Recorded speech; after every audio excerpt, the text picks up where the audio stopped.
चला okay okay ओम आणि आता पुढची बातमी. दिवंगत शिवसेना प्रमुख बाळासाहेब ठाकरेंच्या जयंतीनिमित्ताने आज पुन्हा एकदा 2 शिवसेनेचे मेळावे होत आहेत. उद्धव ठाकरेंच्या नेतृत्वाखालील शिवसेनेच्या वतीने अंधेरीमध्ये महामेळाव्याचं आयोजन करण्यात आलंय. त्यात पक्षप्रमुख उद्धव ठाकरे यांची जाहीर सभा होणार आहे. त्याचवेळी मुंबईतल्या बीकेसी परिसरात शिंदेंच्या शिवसेनेचा विजयोत्सव हा साजरा होणार आहे. तर 2 ठिकाणी 2 मेळावे असतील. अंधेरीमध्ये उद्धव ठाकरेंचा मेळावा आणि बीकेसीमध्ये शिंदेंच्या शिवसेनेचा विजयोत्सव पाहायला मिळणार आहे. विधानसभेमध्ये ज्या पद्धतीने जागा मिळालेल्या आहेत शिंदेंच्या शिवसेनेला, त्या पार्श्वभूमीवर हा विजयोत्सव जो आहे तो करण्यात येणार आहे. तर मुंबईमध्ये 2 ठिकाणी 2 शिवसेनांचे मेळावे, एक अंधेरीमध्ये एक बीकेसीमध्ये. येणाऱ्या महापालिका निवडणुका पाहता या दोन्हीमध्ये पक्षांचे प्रमुख नेते नेमकं काय बोलतात पाहणं महत्वाचं असेल.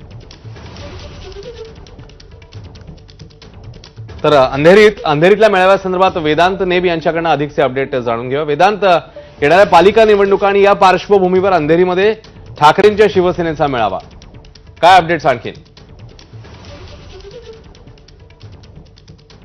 अश्विन, अंधेरीच्या छत्रपती शिवाजी महाराज स्टेडियमवर हा मेळावा होतोय आणि याची तयारी पूर्ण झालेली आहे. आपण बघतोय शिवसैनिकांचा मेळावा, आम्ही शिवसैनिक बाळासाहेबांच्या विचारांची, आम्ही निष्ठावंत उद्धव बाळासाहेब ठाकरेंचा, असं सगळे पोस्टर्स ठिकठिकाणी लागले आहेत. आपण त्याच्यावर वाचतोय आणि संपूर्ण राज्यभरातील शिवसैनिक इथे येणार आहे. मग खासदार, आमदार, नेते, पदाधिकारी, कार्यकर्ते सगळे इथे असतील. आणि त्याचं सांगितलं की विधानसभा निवडणुकीच्या निकालानंतर उद्धव ठाकरे पहिल्यांदाच अशा प्रकारची जाहीर सभा घेतात. त्यामुळे पक्षाची पुढची भूमिका नेमकी काय असणार आहे हे आपल्याला खरं तर इथे स्पष्ट होईल. त्यांच्या भाषणामध्ये ते जाणून घेता येईल. आणि खास या कार्यक्रमामध्ये बाळासाहेब ठाकरे यांचा सगळा जीवनपट असणार आहे. शिवाय काही सांस्कृतिक कार्यक्रम सुद्धा आहेत. आपल्यासोबत नंदेश उमप आहेत गायक, जे पोवाडा, त्यासोबतच मला वाटतं तुम्ही काही गाणे सुद्धा गाणार आहात.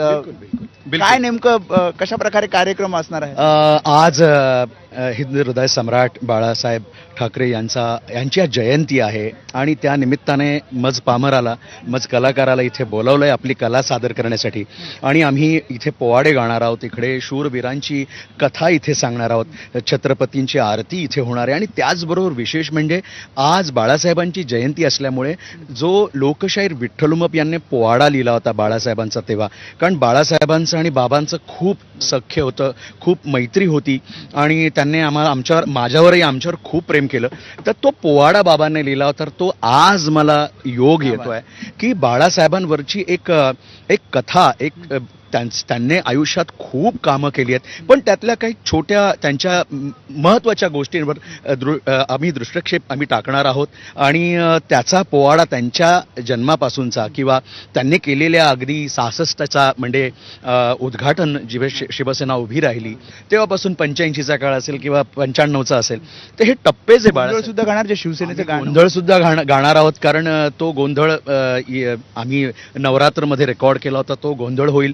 त्याचबरोबर जिजाऊचं एक जागर आहे जे मी आता युट्यूबवर तुम्ही ऐकताय, ते जिजाऊंचा जागर पहिल्यांदा केलेलं आहे. शंभूराजांवरती एक फिल्म आत्ता जी आली होती त्याचं टायटल सॉन्ग, म्हणजे अशी विविध त्यामुळे जसं त्यांनी सांगितलं पोवाडा असेल, गोंधळ असेल, हे इथे सादर केलं जाणार आहे. आणि शिवाय उद्धव ठाकरेंचं भाषण हे आजचं महत्त्वाचं असणार आहे. कारण राज्यभरातील शिवसैनिक विधानसभा निवडणुकीनंतर पक्षाची नेमकी पुढची भूमिका काय असणार याकडे लक्ष लावून आहे. आणि त्यामुळेच उद्धव ठाकरे भाषणामध्ये नेमके काय मुद्दे मांडतात, काय मार्गदर्शन करतात याकडे सुद्धा सगळ्यांचं लक्ष असेल.